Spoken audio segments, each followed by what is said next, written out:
He didn't do for me the thing that I wanted him to do. And the question is, are you going to leave too? And I've wrestled with this dozens upon dozens of times. Is I pray for something, it doesn't materialize the way I imagine it to, or in the time frame I want it to, and yet I have to just come back to, where else would I go? Right. You have the words of life, and I have come to believe and know that you are the Holy One of God. There's something that's so beautiful about Jesus, that it's not just, why did I say yes initially? It's, why am I saying yes today?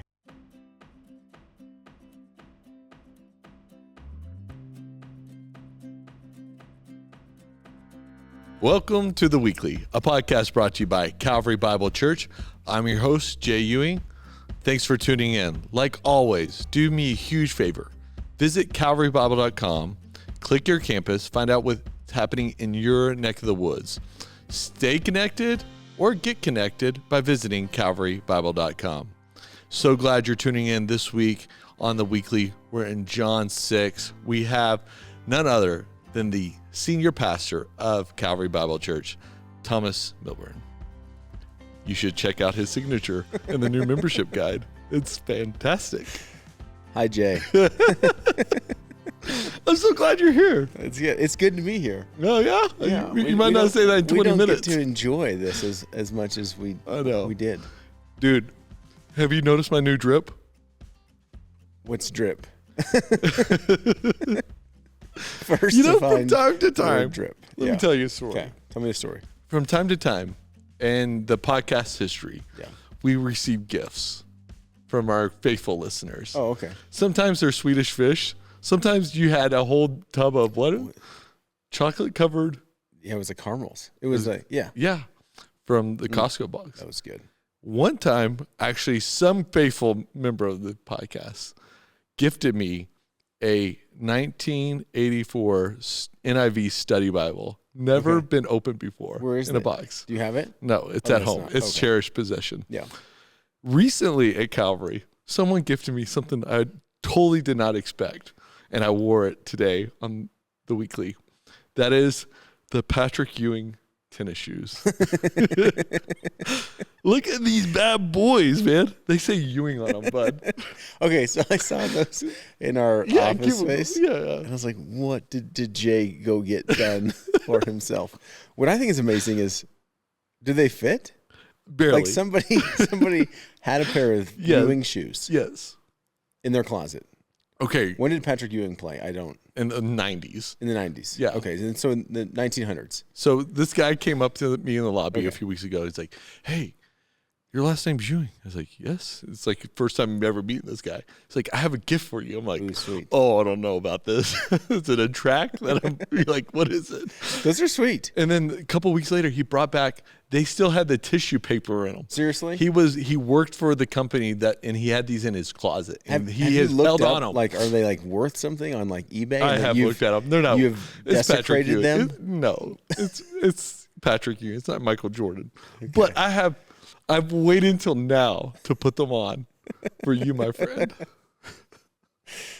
for the podcast. That's great. This is why you have to watch the YouTube version. Do we have like a camera on these? Yeah, he's already. My producer already took care of it. Oh, they did. Okay, yeah. That's good. Yeah.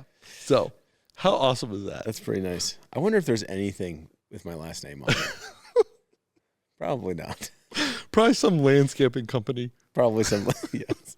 I thought you were talking about this Toronto mug that we have here. Oh, no. That's for my friend, the producer. Okay. Who is cheering for the Blue Jays right now in the World Series. Do you have a dog in this fight? No, but I am cheering for that one dog. For who? The Toronto Blue Jays. You are? Yeah. Why is that? Because in 1994, we'll fact my check mom, it was around then, Little League.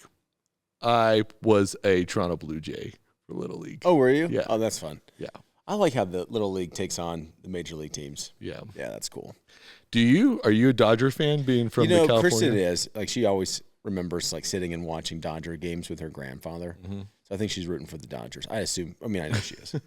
I was kind of rooting against them. Yeah. Because it's like big money. It is big money. Yeah. It's the greatest player of all time, though. Yeah. That guy's crazy. That guy. Yeah. I mean, the last one like him was Babe Ruth. That was 100 years ago. Did he pitch, though? Yeah, Babe Ruth. I Yeah. don't know anything about Totally. Babe Ruth. Everything I know He from only Babe Ruth. pitched the first 2 seasons of his career. Oh, he did? I actually know that without a fact check. Okay. I'm a baseball fan. It's good. Everything I learned from Babe Ruth, I learned from The Sandlot. Yeah. Baby Ruth? Who is she? Who is she? The great Bambino? Yeah. The Sultan of SWAT? Yes. Yes. That's a great But it should be a good series because it's, what is it, 1-1 right now? 1-1. Tonight's going to be a good dinner, baseball. What else could be better than on a Monday night? That's good. Yeah, I don't know when this thing gets released, but it probably gets released later in the week. it does for sure. We'll just timestamp that thing. We'll just timestamp it. Okay, so good for you to be here. Let's get into the conversation before some of our British listeners revolt. Because that's the ones who don't like this. That's true. They don't like the banter. They don't like the banter. It's John 6. John 6. We've been in there 2 weeks. The first half of the weeks were about the feeding of the 5,000, which might be one of the greatest Sunday school stories of all time. I mean, it doesn't get better than feeding people in Sunday school. Because you're like, you could do the feeding of the 5,000 and bring out goldfish That's true. and say, here's your Multiply, here's your fish. And That's good. Yeah. I once taught Sunday school. Sounds like you've done this lesson. Yeah, I've definitely done that lesson. And then we got the walking on the water, which in John is unique because John does not add Peter's rendition of him coming out of the boat, stepping in faith. Yeah. He's taking a step, being the second man to ever walk on water, but then slowly sinking. But John doesn't mention that. And then we get into this really theological major idea of John. What were you thinking in the last couple of weeks of like how to connect these, how to navigate sort of these episodes of what we find in John 6? Yeah. You know, I think when I was a young Christian just reading the Bible, I really just came to it as here's a collection of really cool stories so that you'd be impressed with Jesus, you know? And, you know, the longer you study the scriptures, specifically books like John, you're like, oh, we have a master author, storyteller. And specifically, he actually tells you that he's doing this. Right? There's more stories than what I've included. And I've selected these stories, and he's put them in a certain order. So it's not like, this is not like necessarily chronological all the time, but these have been curated so that the author's intention of connecting who Jesus is revealed. Yeah. So in John 6, I think the thing that often gets looked over very quickly is John's mention of Passover. So multiple times Jesus is doing something in the Passover season. That is giving you a lens to evaluate everything through. So if you're thinking about Passover, you're thinking of the Exodus, you're thinking of freedom, you're thinking of signs and wonders, you're thinking of, you know, Exodus through water. Yeah. You're thinking about manna, bread from heaven. You're thinking of water from the rock. You're thinking about a formation of people. I mean, there's a lot that's in your mind. And that's the lens in which John wants these episodes to be viewed from. So when I come to John 6 and there's a feeding episode and then a water episode, and it's mentioned in the season of Passover, I think all the flags are going off of, oh, Jesus is up to something, that he wants to connect what's been true of God to being true of him. Right. And we're going to run into another Passover. There's 3 actually in the Gospel of John. Yeah. And so we'll have to start paying attention to the next one when it comes up, and the final one, which is... Yeah, and even like when we go to this next week, if someone's listening to this in prep for chapter 7... It's the Feast of Tabernacles, right? Yeah.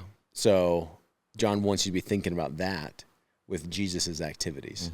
So put that in your mind and read John 7. Yeah. I was reading that actually this morning to prepare for the week of John 7, and I was just like, man, what is John doing here? Yeah. It's back-to-back feasts, coming off the bread. There's actually, in the chronological life of Jesus, there's quite some time between these two. There has to be. I mean, Passover, is in the spring, and Tabernacles is the last feast in the fall. Right. So, but it's a really unique season to pay attention to what John's trying to do. Yeah. Yeah, you asked this question, and I think I would love to maybe some of the listeners who don't know your story to hear this part about your story, but you initially said yes to Jesus. Why'd you come to faith in Jesus Christ? And I was hoping you were going to actually answer this, because when I asked that question on Sunday. Yeah. Why are you a Christian? Why are you following Jesus? You have a story that you often share at a starting point of what you were hoping Jesus to do for you. You want to go with that story? It's better than mine. Let's go with yours. You're my guest. No, go with yours because mine will fill in the later part of being drawn. I trust you in this. Yeah. We've done this podcast a lot. I'll go with that. Yeah, initially I came to Jesus. There's so many factors of why you say yes to Jesus. Actually, let me just say this. I think Jesus says, great, I can use that material. Totally. So how you came to Jesus, it's not a quality of how cool you are or how great of a follower of Jesus you are. Right. He can always use the material you say yes to. We learn that in the Gospel of John too. But I came to Jesus. One of the main reasons is I wanted the Lord to put my family back together in a way I didn't know how. And I knew just like reading the gospel narratives and miracles, he could do it. Mm-hmm. He can, if he can raise someone from the dead, he can do anything he wants. Yeah. And so I initially came to Jesus because I knew if I came to Jesus, somehow my family story would solidify and change because of his great work. And it did. And to full credit, it's just a beautiful story post me coming to the Lord of my family. My mom and my dad both married believers. I came from a divorced family. They all love the Lord. My mom encouraged me in the scriptures. My dad does now too. It's just a crazy story. However, it wasn't until probably about 12 years ago, 15 years ago, I realized oh man, I was incapable of myself coming to Jesus. It was his drawing me in that was the work that was needed for me to say yes to Jesus. And John 6 talks about that work. Yeah. With the Father. So yeah, your story, that is so helpful to think. There's a factor in our life that we said, oh man, this is a cause to follow Jesus, right? And I think the bigger question, and maybe this is more from Sunday, it's what caused you to follow Jesus? Mm-hmm. And then why are you still saying yes to Jesus? Mm-hmm. Perry did a really nice job on the Boulder campus because he did his sermon arc, and at the end he just makes this observation that these crowds that were following Jesus no longer follow Jesus. Yeah. And it's not because of something Jesus did, it's because of something Jesus said. Yep. And so they were following him because they, as Jesus says, they ate their fill, right? Yeah. They're looking for more physical bread. They literally hop in boats and come across the water and try to find him the next day. Yeah. Yeah. And he's like, okay, you're seeking me not because you saw signs and it's leading you to belief in me, because you saw signs and you want more of the physical bread. So stop working for that. But the question is okay, if that brought you to Jesus, great. Can you continue to follow the Lord? Can your faith grow and trust in him? And that's where the disciples in this episode prove beautifully faithful, is that they don't have any more understanding, I don't think, in what Jesus had said. But what they do affirm is that they have seen the signs and it's led them to belief. So we have come to believe and to know. It's you have the words of truth, the words of life, and that you are the Holy One of God. Yeah. And it's that is what has anchored me, because I'm coming just seeking forgiveness. I had, caused so much harm in my own life and the lives of other people that it's I just need to be forgiven, and I need shame and guilt, condemnation to be removed, and Jesus offered that. But I also remember being at several episodes, one in particular, being married and being in the hospital where we had some health issues, and I'm just pacing the hallways of the hospital, praying to Jesus, Jesus, you need to do this. If you are real, if you answer prayers, you have to do this. And no resolution for medical treatment that I thought that would happen. And then it's wait a minute, so that didn't get answered. He didn't do for me the thing that I wanted him to do. And the question is, are you going to leave too? And I've wrestled with this dozens upon dozens of times, is I pray for something, it doesn't materialize the way I imagine it to, or in the time frame I want it to, and yet I have to just come back to, where else would I go? Right. You have the words of life, and I have come to believe and know that you are the Holy One of God. There's something that's so beautiful about Jesus That it's not just, why did I say yes initially? It's, why am I saying yes today? Right. I love that, because in my life group on Friday night, we talked through the text, which was super helpful. And one of my friends in the circle said, yeah, but isn't it interesting, the prayers that Jesus doesn't answer in your life, eventually you have perspective later on in life, and you're like, I'm glad you didn't answer it that way. Well, that's why Garth Brooks writes a song, Unanswered Prayers. Oh, yeah, true. Does he write that song? Yeah, he does. That's so funny. Right? Yeah, that's a funny reference. But I was like, that makes sense too in that situation of like, I don't know your story in the hospital, but like, obviously the Lord has something else in mind. Yeah. And it might not be clear today. It might not be clear tomorrow. It may never be cleared on your sort of landscape of your timeline with him. But I'm going to fix this microphone. Yeah. Sorry. It is in his will, and some reason he said no. Yeah. And that's the thing. It's like, I'm learning to always trust him. Like, he's just trustworthy. And I mean, 1,000 times over, he has proved himself to be trustworthy. And so I don't need to understand. It really is like the more that I've walked with him, the more that I've witnessed his, surprising answers to prayers, the more I just say, whatever the outcome, I consent. Yeah. That's just who he is. I consent. Yeah. I see that even, just a really practical example of that is even I went to Bible college. Mm-hmm. Everyone in Bible college gets married, right? That's like why you go to Bible college. Okay, that's good to know. I get in my 20s. I'm not married. Like, there was a lot of unanswered prayers for a long time. Yeah. Until, we now know it took a lot of maturity and baking to get me ready to meet Kristen.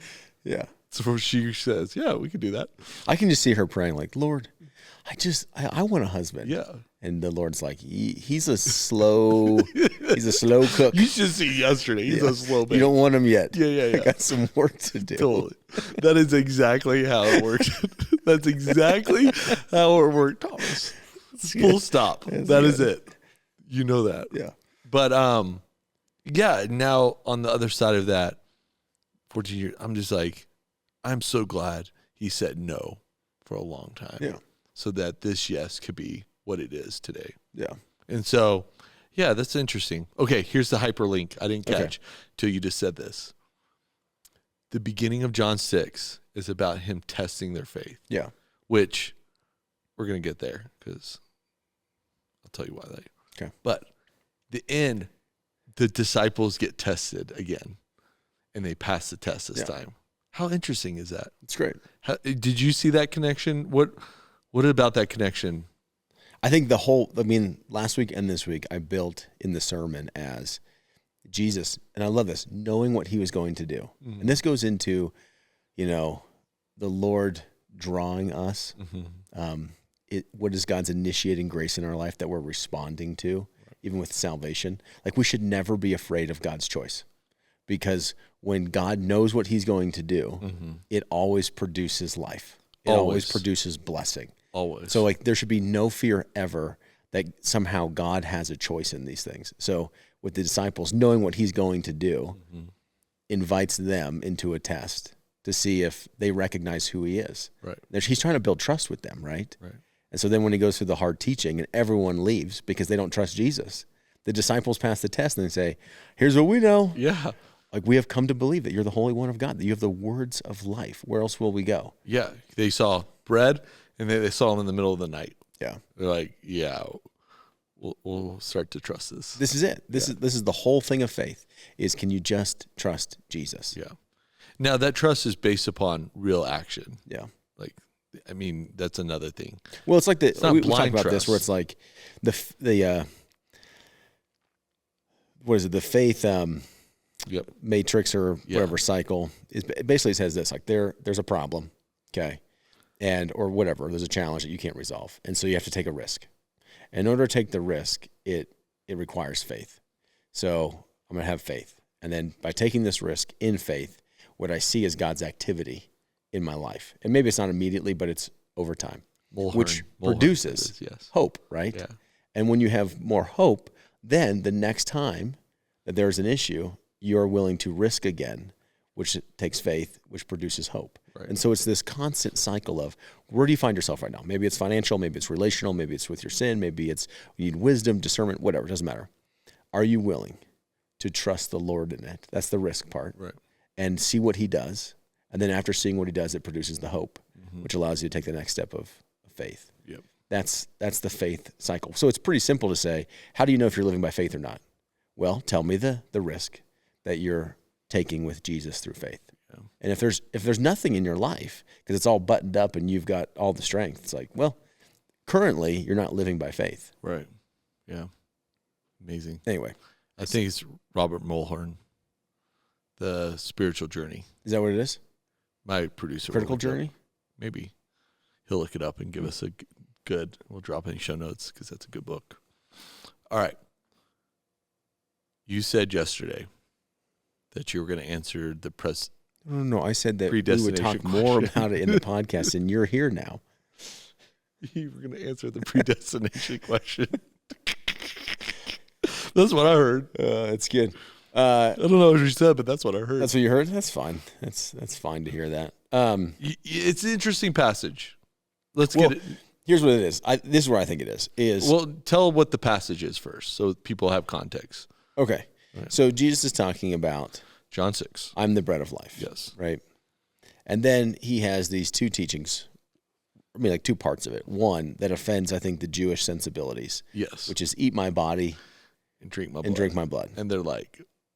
this is a hard teaching. Yeah. But I think also baked into that hard teaching is you can't come to me unless the Father draws you. Is that verse 44? I think it's 6:44. Let me get there. 44. No one comes to me unless the Father who sent me draws him, and I will raise him up on the last day. Verse 44. Which he repeats again. You can't come to the Father unless it's granted to you. And I think actually for the Jewish audience, what's hard for them to, not a pun, but to stomach, is eating and drinking the flesh of Jesus, right? Right. Or that he's claiming to be the I am the bread of life. I think for modern listeners, what offends our sensibilities so much is that we can't come to God unless he draws us. Right. It's like, well, who does God think he is? That I don't get to do what I want to do? Or, what does that mean? Do I have free will? Do I not have will? And all what Jesus is pointing at is, hey, there is a divine initiation to your faith that has to be God. It can't be you. Yeah. It cannot be you. And if it is you, then to the bottom foundation of our faith, you have eroded grace. Mm-hmm. Because if it's anything other than the benevolent initiation of God, it is something other than the benevolent grace of God. That's kind of the conclusion I would come to. Yeah. Now, 15 years ago, that was I had read something by J.I. Packer. Okay. That I almost call it my second conversion. You used to get me on that. But it was like the realization that I was not clever enough, smart enough, bright enough to realize I needed God. Yeah. It was God's benevolent grace, his external work to draw me to him. Yeah. And that freed me up in an instant of understanding that God is actually the center point of all my being. And that's like where that's the lie. That's the biggest lie out there, right? Is that I'm the center of the universe, not God. And the greatest truth you can tell yourself every morning is that I'm created by God. It is God who does this. Which I think is, it's so good for several reasons. Now, you can unpack this as far as you want, and we won't have time to unpack everything. There's just a couple thoughts to put in your brain.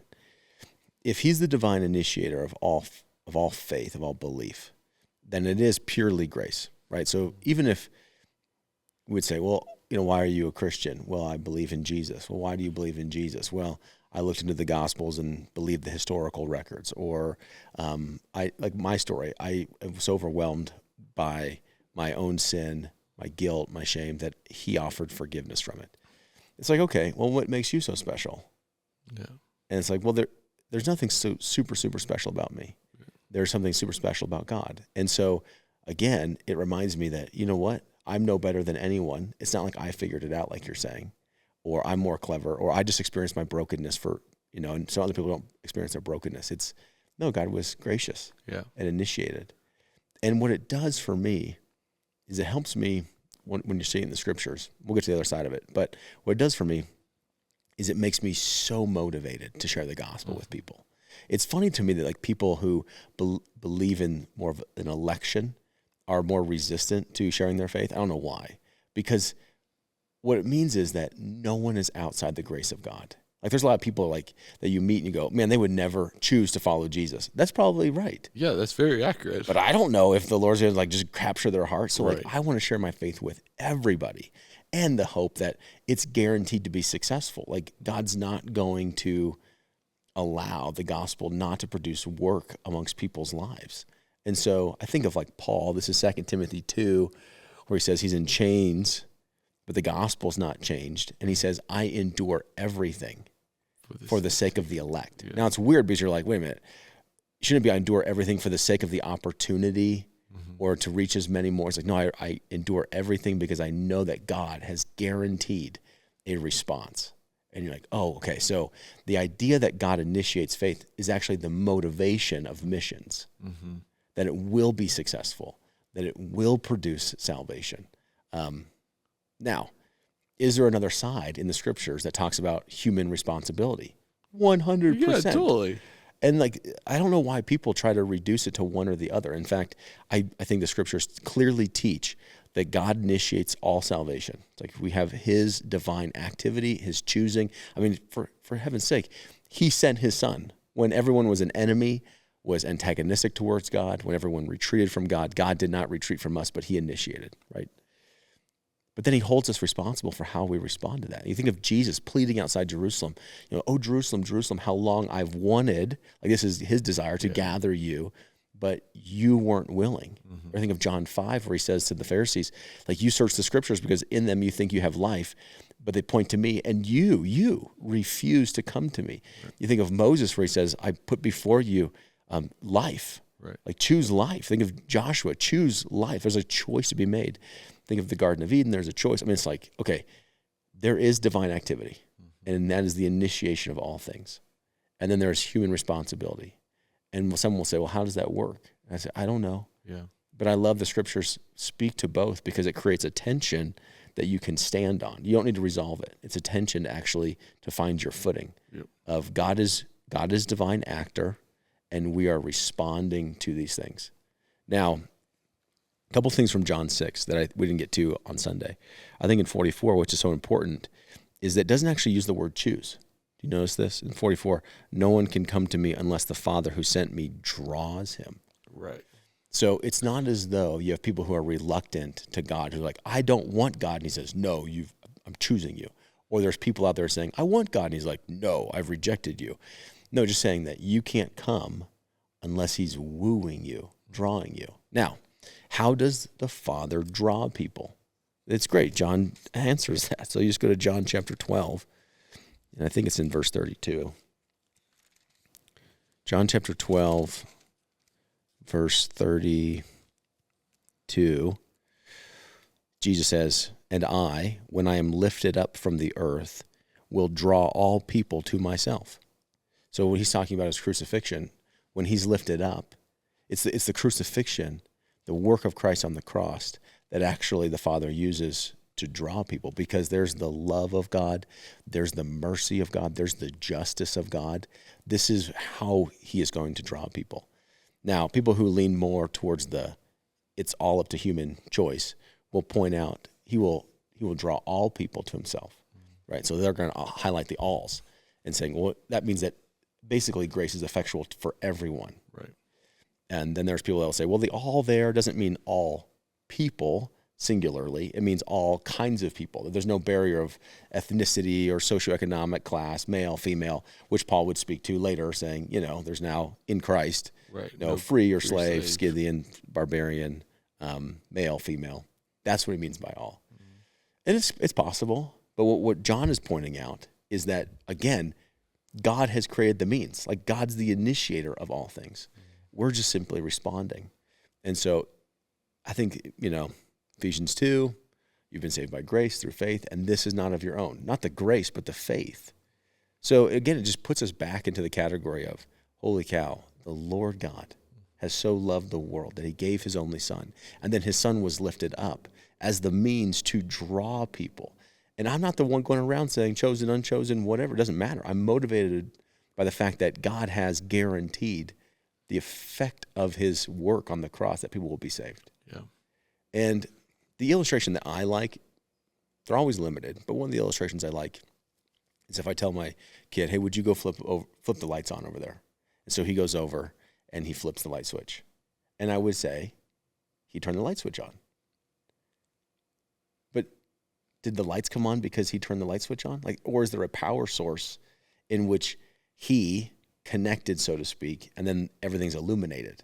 So did he turn the lights on, or did the power turn the lights on? It's I don't know. It seems to be almost instantly that someone is participating with a source of power beyond themselves.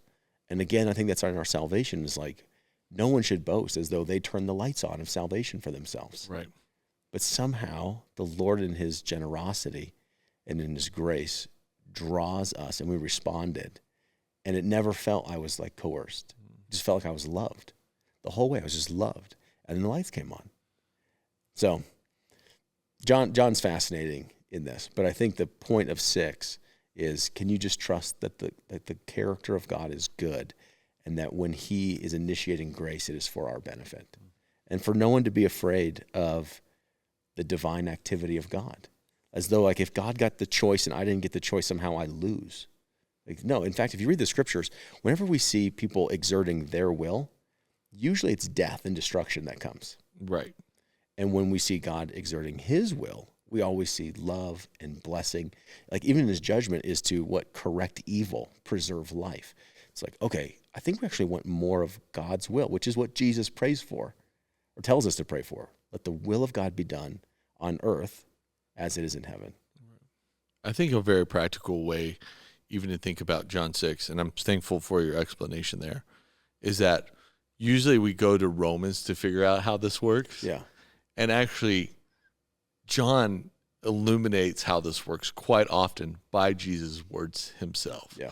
And so what you hear from Jesus teaching in the red letters, if you like the red letters or not, or they're black in some Bibles, if you like these words, this is straight from Jesus, who actually knows, Paul actually, he knows God, but he has not seen God yet in the way in which Jesus has seen God, the Father.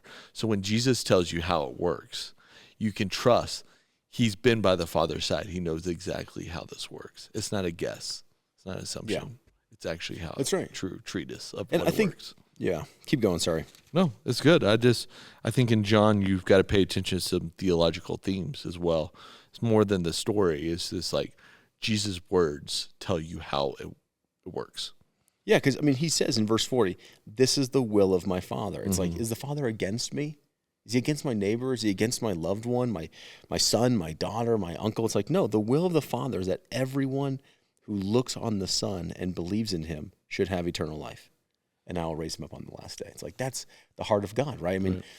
Why is Christ not returned? Because it's not that God is slow in fulfilling his promises, like Peter says, but is patient, enduring us, not wanting anyone to perish. So, can't we just trust him? This was his idea anyway. Yeah. So just trust him. Right. Okay, we got to switch gears to this phrase, I am. Yeah. Because this is the first one.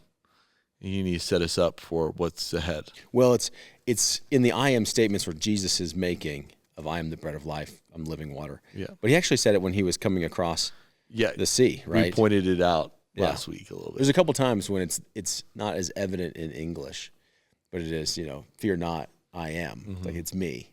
So, again, these are the clues that Jesus is dropping for people to see. And it's really John's using them to build a case of who Christ is. That he is, and he's equal with the Father. Now, it was interesting. I had a conversation with someone the other week that said, why doesn't he make it more easy for us to believe that he is making these claims to be equal with the Father? And one of the simple things I noticed was it might be hard for us because we're Western Americans reading this in English text. Right. But there was zero confusion amongst those who were listening to him. Mm-hmm. So we have to get ourselves in the mindset that they had. But it's not as though they were like, wait, what are you saying? Like they say, wait, this is awful. Yeah. You're making yourself equal to the Father. He's claiming equality with God. So whatever he's saying that is a bit obscure for us was not obscure for them. Was not, because they're ready to kill him. And that's why they wanted to kill him. Yeah, this is why they were persecuting him, Right. wanting to put him to death. But these famous I am statements are coming up. Yep. And they're all mechanisms to tell his audience of who he really is. And the first one is, That we see, I am the bread of life. Bread of life. Yeah, which is in the Passover context, manna. Coming down from heaven. Coming down from heaven. Yeah. Providence, provision of God for subsistence, for life. Yeah. Beautiful. And proves why Jesus loves a good carb. I think the picture of bread is so lost on us. Yeah. Like if you just think about feast, like I am the feast, where yes, I am the one that sustains you. I'm the one that brings joy in your life. Mm-hmm. Mike made the sourdough loaf for me the other week. Yes, he did. Man, I consumed that in like one evening with two people in my house. I feel sorry for the other ones. They were gone. It was so good. It's like that's bread. Not only did it satisfy, but like it brings joy. It brought us in relationship. Mm-hmm. Just like that's who I am. Yeah. What a good metaphor. What a great metaphor, right? Yeah, totally. Well, Thomas, I'm really thankful for your time today. Thanks for being back on the podcast. Leave us with what we can expect coming up here in John. What are you looking forward to? Okay, so, just immediately this next week is John 7. And in John 7, we're going to talk a lot about the Feast of the Tabernacle. Yeah. So what is it that God was doing with the people in the Exodus story? So remind yourself of how they lived in tents, how God originally set up a portable sanctuary called the tabernacle. The Feast of Tabernacles is also the highlight of the dedication of Solomon's temple. And then where is it that the prophets speak about living water from the temple? And just have some of those things in your imagination as we come to Jesus' words in John 7, because it's all going to be brought together. Yeah. It's wild. Buckle up. It's going to be fun. Super fun. All right, Calvary, thanks for listening. Like always, get connected and stay connected by visiting calvarybible.com. We also have, and I forgot to mention it earlier today, but we have this Practical Faith series that's been on our socials lately. You've taught in it. Yeah. John's taught in it. Yep. Jen Jones has been up. There's another Jenny one. Fleetmeyer. Yeah, Jenny Fleetmeyer. There's one coming up. 4 of the 6 videos are done. Good. It's a great, there's a whole Practical Faith series on the different aspects of our faith. We did one on prayer, one on generosity. This time we're doing on confident witness. Yeah, Jen Jones started that intro on confident witness. So good. It was so good. Like, how do you have confidence to share God's story through your story that engages in other people's stories? Yeah. And check that out, Calvary, because you don't want to miss those. Those are very, very good, easy, accessible sort of teachings here at Calvary. I want to leave you with this today. After you visit calvarybible.com and after you're getting connected and you're settling into your week, I want you to just think about what Jesus' words said here in John 6. It says, I am the bread of life. Whomever comes to me shall not hunger, and whoever believes in me shall never thirst. I am so grateful that we live in a community that continues to teach, go to the bread, go to the water, which is Jesus Christ. And you shall never be hungry, nor shall you be thirsty. And so glad that we're a community that points over and over again back to Jesus. Thanks for listening. We look forward to talking to you soon. Have a great week.